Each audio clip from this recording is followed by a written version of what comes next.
Storygram Network. Hosting for this podcast is generously provided by Transistor at transistor.fm.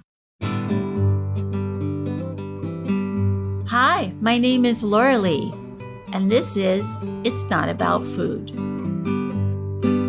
So it's not about food, and it's not about weight. What is it about? Everything else, because it's never ever about food or weight, never ever, not even one time, not ever, ever, ever.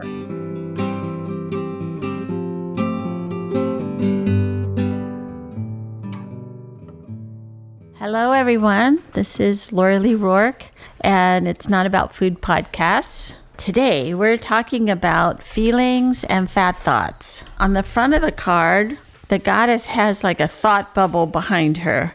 And in the thought bubble is too fat, too flat, too big, too little, too old, too flabby. All the things that a lot of us who have had eating disorders and severe body hatred, the things that go around in our head all the time, whether we want them to or not. And like people who love us, the little deer animal has a big question mark above its head. Like, what are you even talking about? One of the things in the fat bubble is good enough yet? Question mark.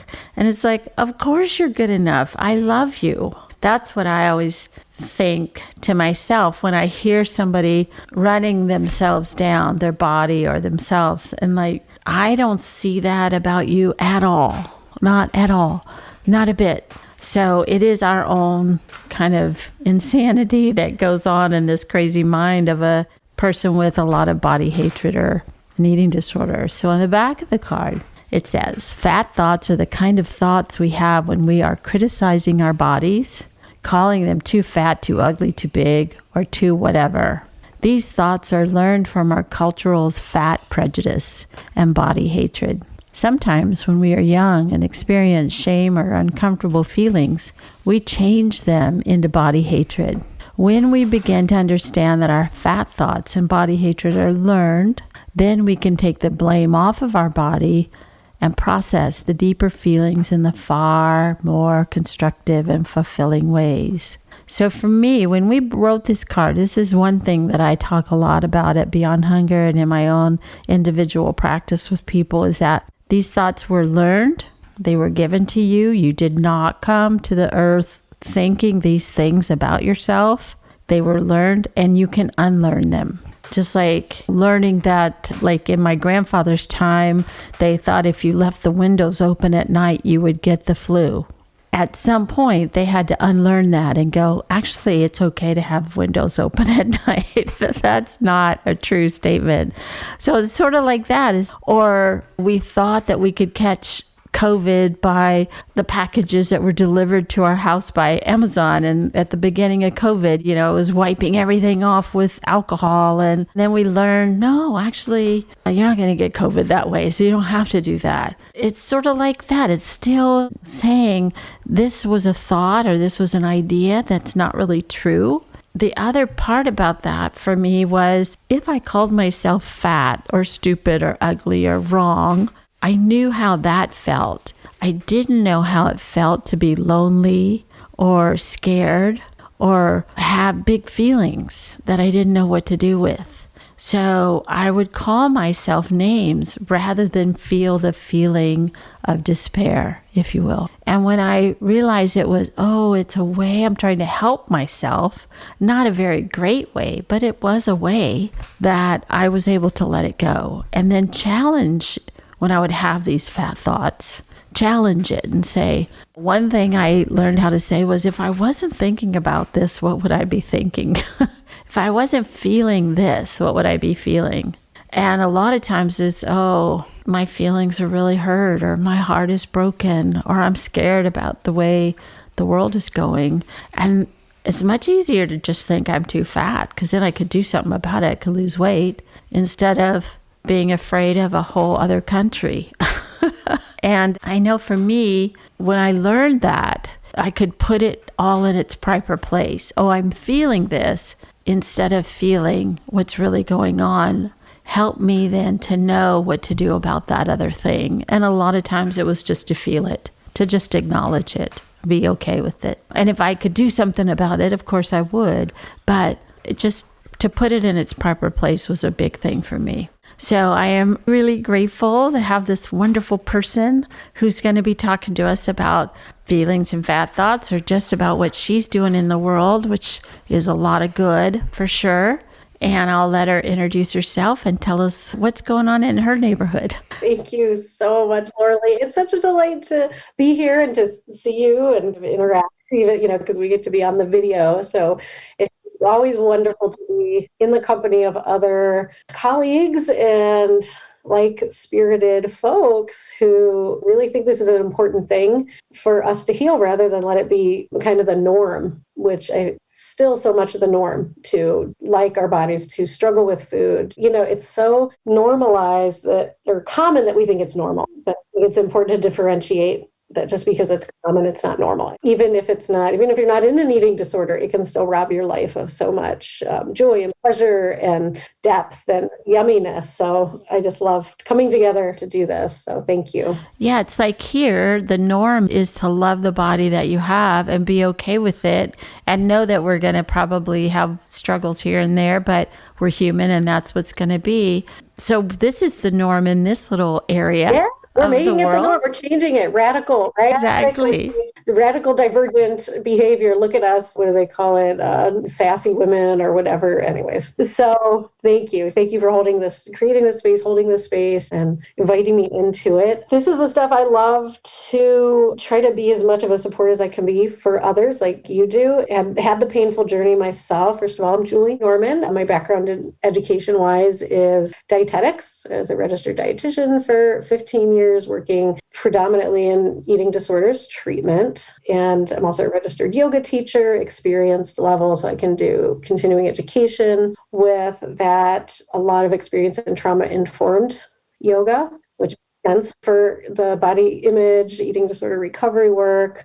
I'm also a certified health coach and an equine-assisted therapy, equine specialist. So I do some work. Horses were a huge part of my healing journey. I'm certified through Gala to do that work as well. And if I can ever get clients around horses, I try to. I always say a horse was my first yoga teacher. I believe horses taught me yoga first, and then I learned the system of yoga traditionally, but so many common things. Right now, my practice is Julie Norman Yoga. Practice, play, find your way. I feel like that's what life should be. It is a practice. We have to work and all kinds of levels, play along with that, have fun. Even if we don't have it figured out, we'll never have it all figured out. And find your way in your unique way. And there's many paths. Find your way, not the way this person did, or the way. Yes.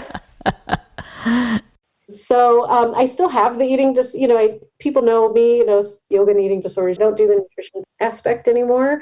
Kind of had that had its time, and really found that doing the work through yoga on peaceful body image, eating in alignment, creative expression of self, that it went deeper and got to the foundation of things, rather than just nutrition. Therapy has its place, of course, but my recovery started with body peace, and that took care of so much of the food stuff. And like you said so eloquently, it's not about the food. Well, it's also not about feeling fat and thinking you're fat. It's the same parallel. And I have a signature yoga course called Body Karma Healing. Change your body image, change the world. Oh my gosh, I love that. Truly, I believe this is one of the final frontiers of women's disempowerment. And that keeps such a huge healing, creative, powerful force from the world. And the final frontier, because we end up leaving ourselves trapped in it. We've got to set ourselves free. Of course, work on it at a systemic level as well, but that individual level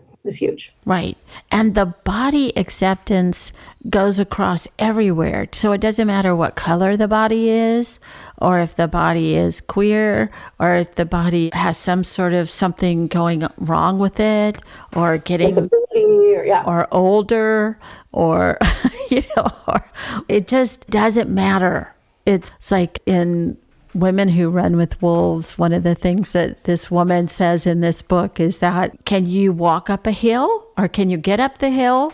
Then you have a good body. It doesn't matter how you get up the hill. Can you do it? Or Eve Ensler in A Good Body talks about it's a good tree. Own your tree. Love your tree. Can you hold a child? Can you pick up a piece of paper? Can you write something? Whatever. It's a good body no matter what it can do.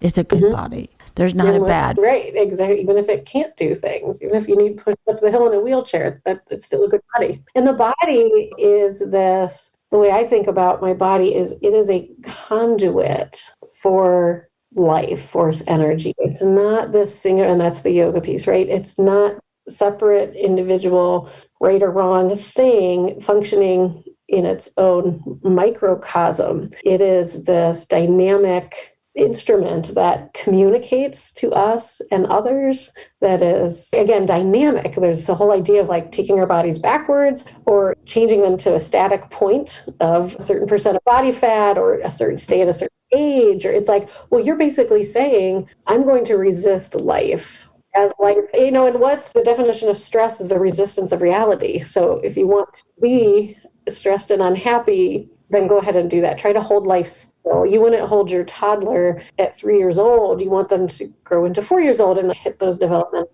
stages and learn, and our body's learning with us. One of my favorite personal affirmations is, forgive me, body, I'm still learning. Oh my gosh, I love that.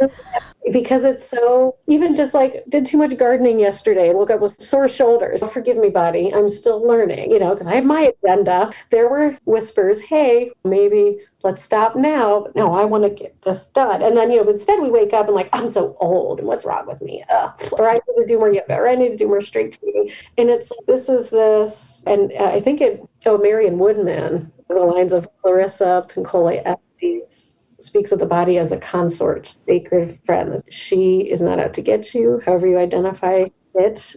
Wants to feel good, wants to be. And with this feelings and thoughts aspect, it's really interesting because the experience of just the 3 words, I feel fat. Almost, I've yet to do a presentation, be in a group of people, and not share that, hey, raise your hand if you've ever felt fat. Everybody knows what that feels like. In the room, shape, size, age, color, knows what I'm talking about, knows what you're talking about. And that it's an experience. And it's an experience made up of feelings and thoughts. And like you said, our programming. In yoga, we call that samskara, right? These entrenched ways of thinking and feeling and even behaving that get scientifically wired into our neurology, but it's even deeper than that. Samskara is even deeper than just what did we learn once we were born in this lifetime. It's ancestral, and you don't have to believe in even past lives. It's just the oppression of the feminine energy. Right. And what was handed to you. And I see this, white male privilege in my stepsons. My husband's very feminist and liberal and all that. And he hates to, like, when I nudge, like, yeah, there's that thing showing up. And he's like, no, I didn't learn that. They didn't have to learn it. It's observed in my own personal recovery journey and in working with so many clients over the years is that this experience, I call it an experience, the fat experience, is just that. It's a whole experience, not just a thought. Even though it might seem like that's where our awareness comes in, with those critical thoughts. But from the yoga perspective, I love yoga because it goes deeper than the CBT, the cognitive behavioral Yes. framework. We think it's just about the thoughts, and certainly we can work on shifting our thoughts and beliefs and affect how we feel. But that has this limitation, and that, I think, only really gets to those learned aspects this time.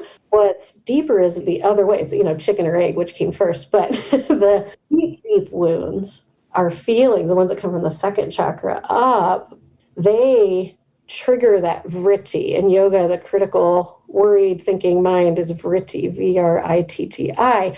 And yoga, meditation, all the aspects of yoga aren't about trying to change the mind, but rather transcend it by witnessing with compassion, that compassionate awareness. And that alone will change it. Yes. But if we try to control the body or the thoughts or the emotions, we create more resistance. And what does resistance feels like? It feels heavy. It feels icky. It feels gross. It feels disgusting. All these things we say about our body is really this language of something's out of alignment, things are imbalanced, and we're trying to affect change to our whole experience on just that one level, on just losing weight. There's all these other layers. It's like being with what is, right? And putting your arm around that and holding that and loving that. When I was thinking about learning how to accept and love the body that I had, no matter what, also meant as I grow old.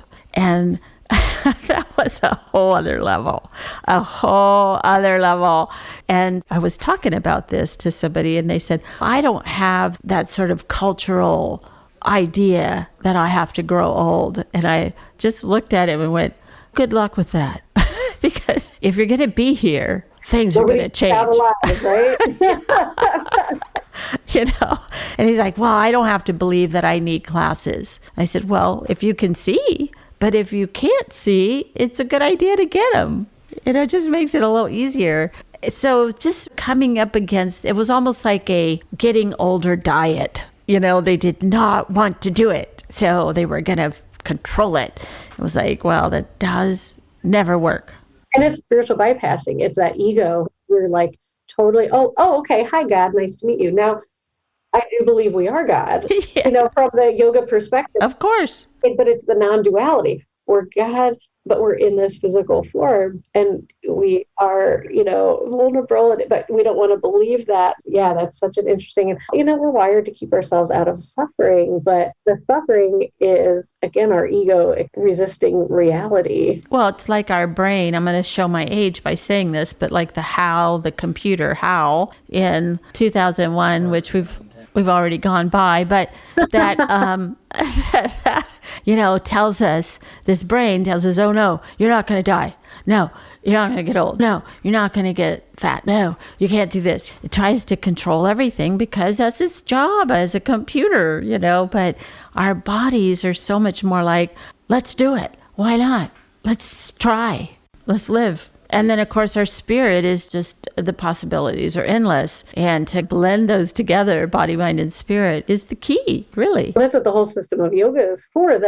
How do we deal with the duality of we are these time transcendent vessels, spark of the divine, Atman Vidya. We are God, and yet we're in this human experience. And so finding that union with non-duality. Even the thing we say at the end of our yoga practice, whether we practice with ourselves or with somebody else, the namaste, I see the spirit in you. My spirit sees the spirit in you. I mean, what a beautiful thing to say to people and to ourselves as we get off the mat.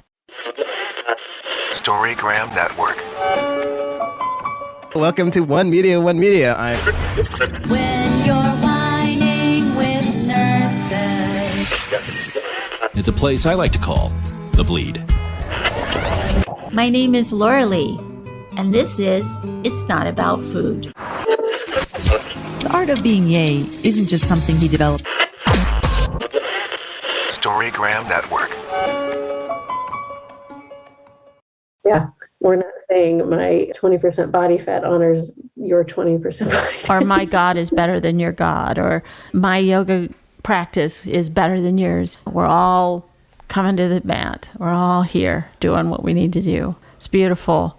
And I also think as you were talking, you said you sort of gave up your dietitian thing, that actually you are still working on that, because any time that we tell ourselves to listen to our bodies, that's the best dietitian in the world. My body knows I like this, I don't like that, I want this, I don't want that, that's too much, that's not enough, I'm not hungry, I am now full. It's friggin' simple. It is. It's simple, but hard at the same time, right? Because it requires healing through all that conditioning that we can't trust ourselves. When I did yoga teacher training, I was so like, oh my gosh, this is what I knew. And I knew this sitting in a pew. I'm working on an essay right now I'm actually writing my body karma healing book right now that I've wanted to do for a long time. And I'm doing a series of essays for my own experiences right now to figure out where those fit in. And one of them is called Sacraments. And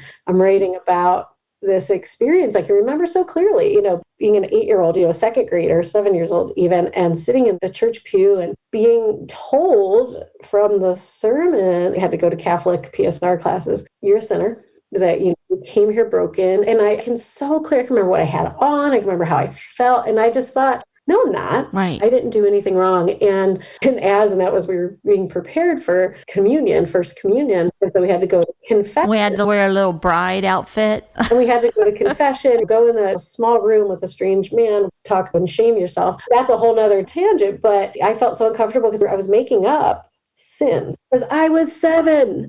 We didn't have any sins. And you know what I did? I was at the grocery store with my mom. I stole mints because I wanted to be honest about. You wanted to have something. I wanted to be honest in confession. And that kind of the same dynamic with that idea that it's all connected, that our bodies are broken and out to get us. It's such a radical shift to know that's not true. And deep down, when we really sit and feel, we know that.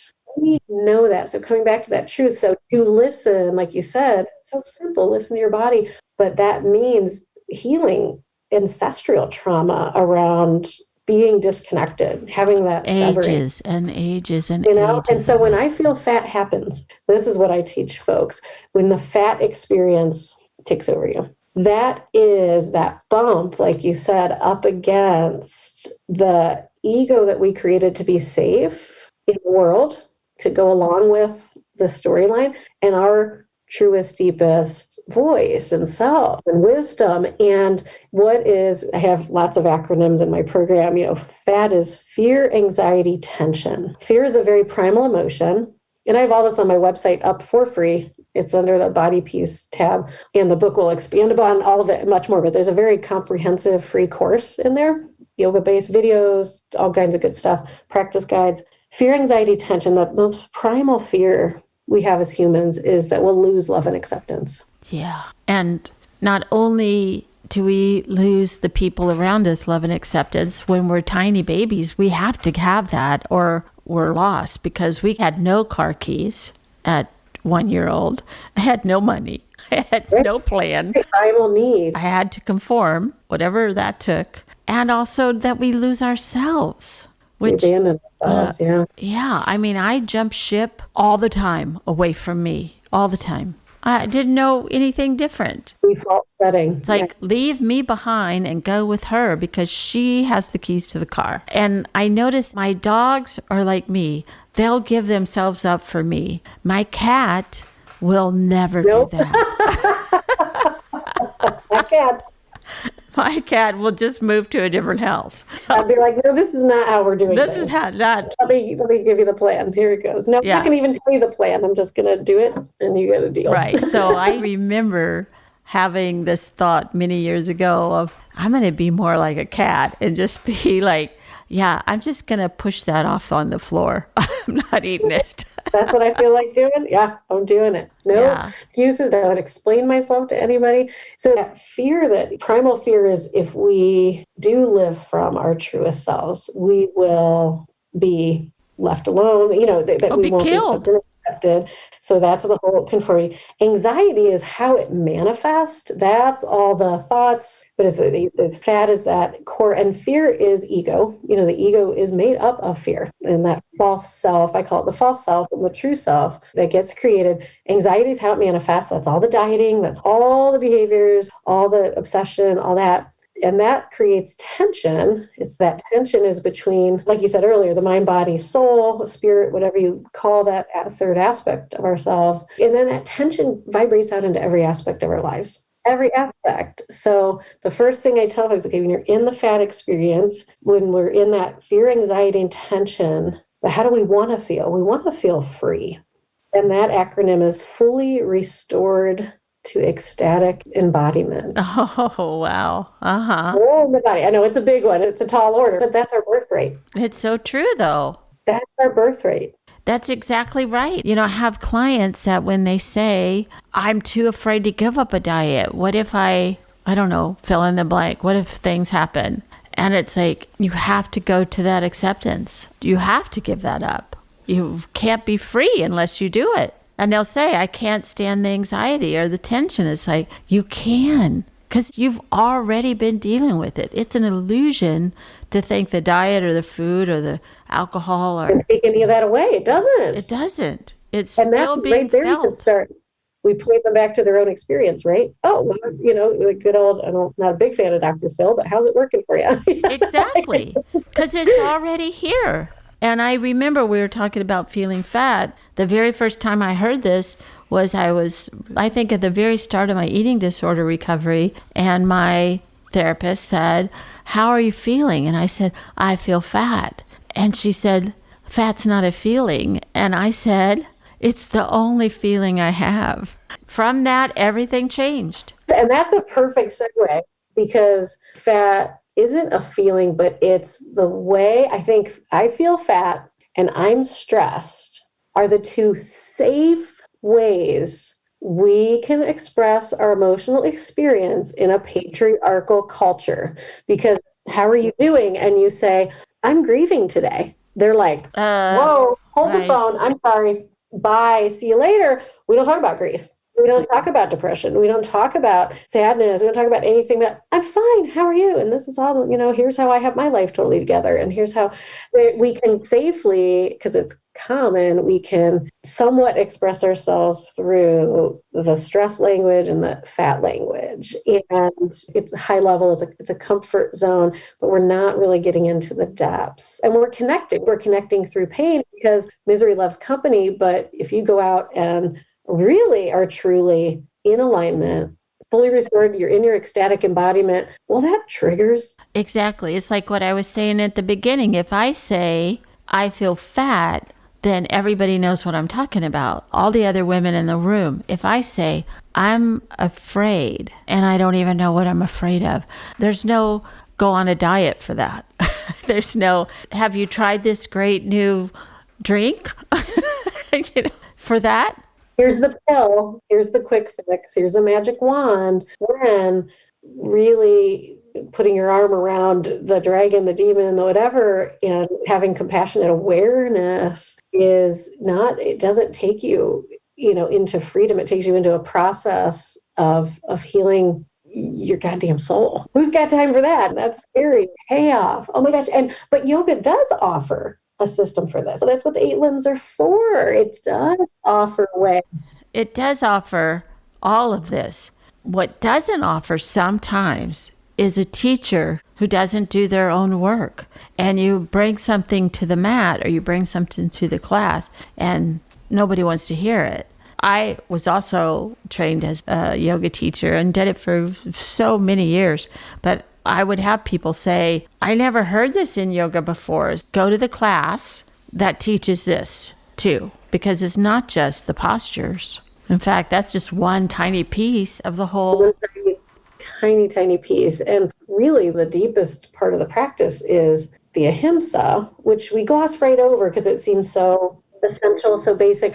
Nonviolence. But if you actually look and read into what Ahimsa really means, the actual translation of it is compassionate awareness. So for nonviolence to be an option, we have to have compassionate awareness. And it starts, of course, within ourselves, period. So I created, another acronym. So to move from that fat experience, the fear, the anxiety, the tension, to that free experience takes many steps. The first one is, what we need to do is feel all truth. And actually the kind of sequela is fear, anxiety, tension happens when we're forgetting Atman temporarily. And that word Atman or Atman Vidya means you are a spark of the divine. However you want to translate that, you're from the body of Christ, whatever your tradition is, all traditions fit, but acknowledge your divinity. Your divinity beyond this physical self is not your foundation. It seems like it. It seems like the whole package. It's not. In the, what is it? Carl Jung, we don't have a body, we have a soul. And forgetting Atman temporarily, that separation from our divine nature, how do we get back to that? We have to feel all truth, because those feelings that come up, sitting with, what's the main lesson of yoga? Patanjali's first sutra, sit. It's not do warrior poses, it's sit. Well, going through now I'm in California, and Northern California, Southern California, very, big on fit, being fit. And so you go to yoga to be fit, but not spiritually fit and not emotionally fit, physically fit, whatever that is, fit into these pants, into this tiny shirt, fit into this look and into this age group and into this thing. And when you don't, and I don't know, I see a lot of people don't continue into yoga because there's no fat acceptance. There's no body acceptance. There's no just human acceptance. There's a perfectionistic attitude about it that just drove me insane. I hated it. Very much like the spiritual bypassing. Don't sit with your suffering. You don't have to. You can, like I said, I can choose not to age. Like, oh, come on. Serious? You're not doing anybody favors. Like, what? How much can you be? Like, we're human. The trees are going to grow and die and fall down. Like, you think you're different? You think you're special? I think yoga also teaches us that we are special. We are divine.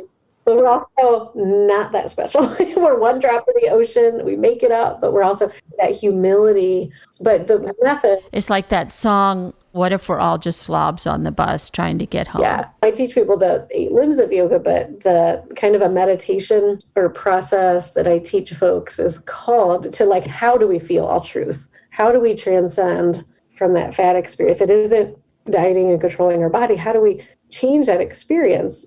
Well, number one, acceptance is number one, but you just to sit with it. I created the FAT practice, but spelled PHAT. A little shift. Yeah, I love that. What that is, it's meditation 101, but it's a little more than that. It's the P is physical presence. And that's often the hardest part for folks because they're saying, I'm wildly uncomfortable in my body. You're telling me to get back in my body. The disconnect is actually what's making you experience your body in a distorted way. And it's trauma. It is a trauma informed because you'll see this a lot now. I'm seeing it'll pop up in a lot of places. The 5 senses. What do you physically see, hear, taste, smell, feel? Physically. And literally, like, eyes open, look around and say to yourself, that's very root chakra, because we got to go down to go up. So root chakra embodiment and affirm, I am safe, and look around. It's that starting of the trust process. Look around and say, even though we're feeling wildly uncomfortable, scared, that fear, anxiety, tension,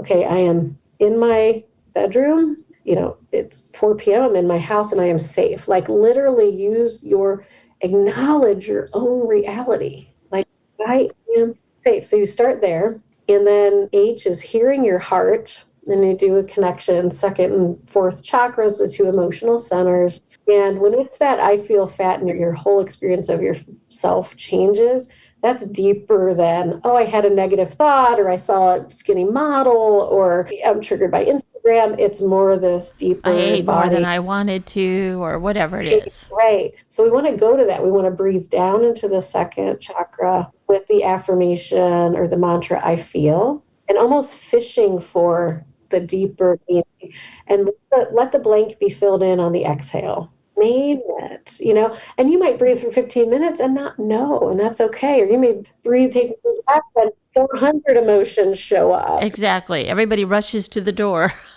Right. And then the A is accept and allow. Accept and whatever, no right, no wrong. Don't try to figure it out. Don't try to think about it. Watch the thoughts. Keep coming back to the felt experience and validating, which is all inner mothering, right? Which is such a huge piece of work. And the T stands for transformation. That just happens at some point or not. You also have to let go. It's a process. Or even let go of what is your idea of transformation, because maybe you already are in it. Maybe it already happened. Maybe this is you transformed. Yeah, but the experience itself isn't a problem. Relationship to it. And what is it telling? It's like Anita Johnston talks about, it's the eating disorders are the red herrings. They're canary in the mine, that whole thing. So you feeling that is, whoa, okay, where am I not taking care of me? What's out of alignment? Where am I abandoning myself? Where am I being the dog instead of the cat? That's such a great analogy. I love that so much. I'm totally stealing that. I love that. It's okay. So we do need to wrap up a little bit. So is there any last thing that you'd like to put out? You have a little platform here that you can say whatever. this is important. You don't have to be unhappy in your body at any age, any size, any shape. It's not a given. Just connect to communities like this. Like, it's your birthright to live in that freedom and that peace and that joy. And the world needs it. That change your body image, change the world.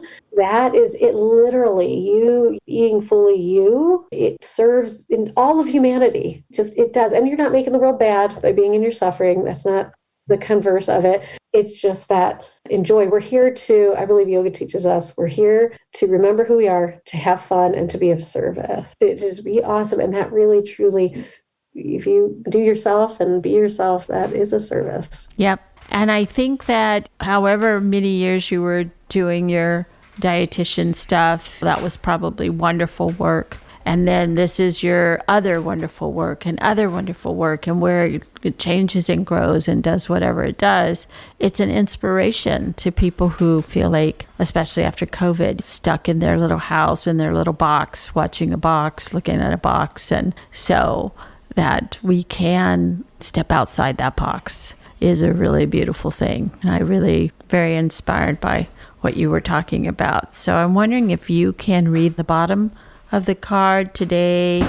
Today, when I have fat thoughts, I will practice noticing where I learned these thoughts. And if there are any feelings connected to these thoughts, I will then let myself have the feeling and ask what I need. I will tell my body it doesn't have to take it on, because I am now working to see it, feel it, express it, and take care of myself. Oh, when Carol and I were writing these cards, obviously we wrote what we aspire to, if you will. Maybe we have some pieces of it or a lot of the pieces of it already. You know, what do we really want to say about this whole feeling and fat thoughts, which people just don't talk about. They don't want to talk about it. It's like, I just shouldn't have fat thoughts. You know, right? I want to unless give up, and I don't want to give up this drug of distracting myself. Yeah, exactly, exactly. The illusion of control, and yeah. But I remember a woman in group that said, "My feeling is I shouldn't have fat thoughts." That's not a feeling. That's a belief. That's a belief. People need help with that. What are feelings? What are beliefs? What are thoughts? But it is okay to have fat thoughts if I'm fat, and it would be like, oh. So she had what I would call a sandwich. You know, all parts of it was not very nice to herself. Yeah. Anyway, so grateful to have you here today, and I really appreciate it. And we'll talk again. Yes, we will be in touch. Okay. Thank you. Charlie. Namaste. Bye-bye. Namaste. Thank you for listening. And be sure and follow me on Patreon, Instagram, Twitter, Facebook, and itsnotaboutfood.com. Thanks.